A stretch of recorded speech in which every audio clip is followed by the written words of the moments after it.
എല്ലാവർക്കും news first മലയാളത്തിന്റെ പുതിയൊരു വീഡിയോയിലേക്ക് സ്വാഗതം. ക്രിക്കറ്റ് വാർത്തകൾ ആദ്യമേ അറിയാൻ ഈ ചാനൽ മറക്കാതെ സബ്സ്ക്രൈബ് ചെയ്യുക.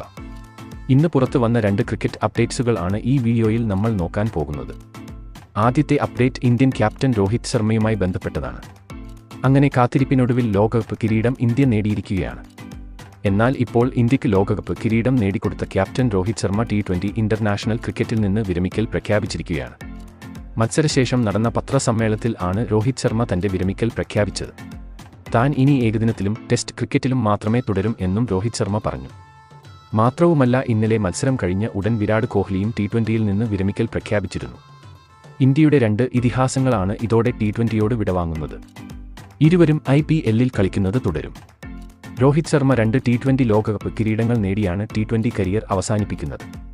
നേരത്തെ 2007 T20 ലോകകപ്പ് നേടിയ ടീമിലും രോഹിത് ഉണ്ടായിരുന്നു.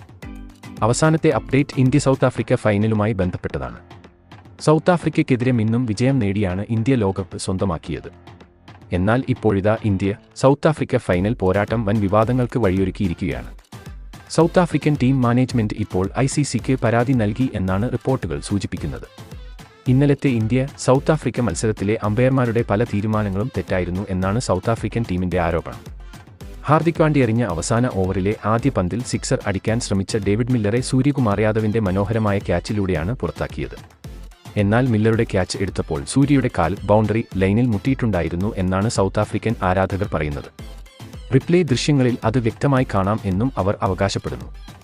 സൗത്ത് ആഫ്രിക്കയുടെ അവസാന പ്രതീക്ഷയായിരുന്ന ഡേവിഡ് മില്ലറെ കള്ള ഔട്ടിലൂടെയാണ് ഇന്ത്യ പുറത്താക്കിയത് എന്നാണ് അവരുടെ വാദം. ഈ വിജയം ഇന്ത്യക്ക് നേടിക്കൊടുക്കാൻ അമ്പയർമാർ ഇന്ത്യയെ സഹായിച്ചു എന്നും സൗത്ത് ആഫ്രിക്കൻ ആരാധകർ ആരോപിച്ചു. അതുകൊണ്ട് തന്നെ ഈ ഫൈനൽ മത്സരം ഒരിക്കൽ കൂടി നടത്തണം എന്നും ആണ് സൗത്ത് ആഫ്രിക്കൻ ആരാധകരുടെ ആവശ്യം. അതുകൊണ്ട് തന്നെയാണ് സൗത്ത് ആഫ്രിക്കൻ ടീം ICCക്ക് ഇത് സംബന്ധിച്ച് പരാതി നൽകിയത്. ഇതിനെ തുടർന്ന് ഇന്ത്യൻ ആരാധകർ വലിയ വിഷമത്തിലാണ്. തങ്ങൾക്ക് കിട്ടിയ കപ്പ് ഇപ്പോൾ നഷ്ടമാകുമോ എന്നാണ് അവർ ഇപ്പോൾ ഭയക്കുന്നത്. എന്താകും ICCയുടെ തീരുമാനം എന്ന് നോക്കി തന്നെ കാണേണ്ടിയിരിക്കുന്നു. പക്ഷേ അവരുടെ അപ്പീൽ ICC അംഗീകരിച്ചാൽ വീണ്ടും ഒരു ഫൈനലിന് നമ്മൾ സാക്ഷിയാകേണ്ടി വരും. എന്ത് സംഭവിക്കും എന്ന് നമുക്ക് നോക്കി തന്നെ കാണാം. ഇതിനെപ്പറ്റി നിങ്ങളുടെ അഭിപ്രായം എന്തെന്ന് താഴെ കമന്റ് ചെയ്യുക. അപ്പോൾ ഇതുപോലെ കൂടുതൽ ക്രിക്കറ്റ് വാർത്തകൾക്കായി ഈ ചാനൽ മറക്കാതെ സബ്സ്ക്രൈബ് ചെയ്യുക.